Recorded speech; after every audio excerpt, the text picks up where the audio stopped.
काही बातमी नाशिक संदर्भात अनिकेत शास्त्रींना निवडणुकीच्या तयारीला लागण्याचे आदेश देण्यात आले। भाजपच्या पक्षश्रेष्ठींसोबत सकारात्मक चर्चा झाली असल्याचं अनिकेत शास्त्री यांनी म्हटलंय। कुठल्याही क्षणी तुमच्या नावाची घोषणा होऊ शकते असं सांगितलं। महाजन फडणवीसांसोबत नाशिकच्या जागेवर चर्चा झाली आणि कुठल्याही क्षणी नाशिकच्या जागेची घोषणा होण्याची शक्यता आहे असं अनिकेत शास्त्री यांनी म्हटलंय। स्वामी अनिकेत शास्त्री आहेत।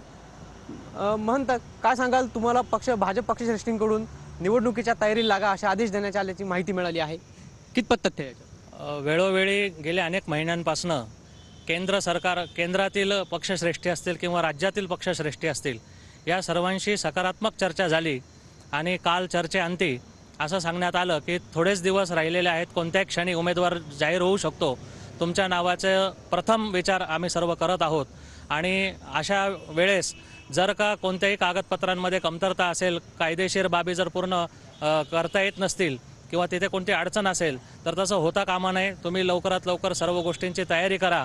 आपण निवडणुकीची तयारीला आपण अर्ज वगैरे असेल ते घेण्यासाठी आपण आता आलेला आहात नाशिकच्या जिल्हाधिकारी कार्यालयात। नाशिकच्या जागेचा तिढा सुटलेला नसताना अचानक आपल्याला तयारीला लागण्याचे आदेश दिले। या संदर्भात काही इतर पक्षश्रेष्ठींसोबत बोलणं झालंय का, जसं की राष्ट्रवादी असेल किंवा शिंदे गट असेल?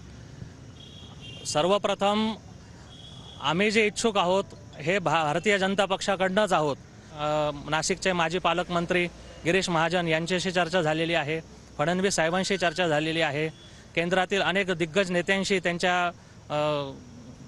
त्यांना ज्यांनी कार्यभार दिलेला आहे त्या सर्व अधिकाऱ्यांशी आमची चर्चा झालेली आहे। काल जी आमची चर्चा झाली त्यावरनं हेच सांगण्यात आलं की कोणत्याही क्षणी, म्हणजे आज किंवा उद्या कोणत्याही क्षणी उमेदवार जाहीर होऊ शकतो, त्यामुळे तुम्ही तयारीला लागा। त्यानुसार आम्ही तयारीला लागलो आहोत। कॅमेरा पर्सन आकाश येवलेसह पवन येवले, TV9 मराठी, नाशिक।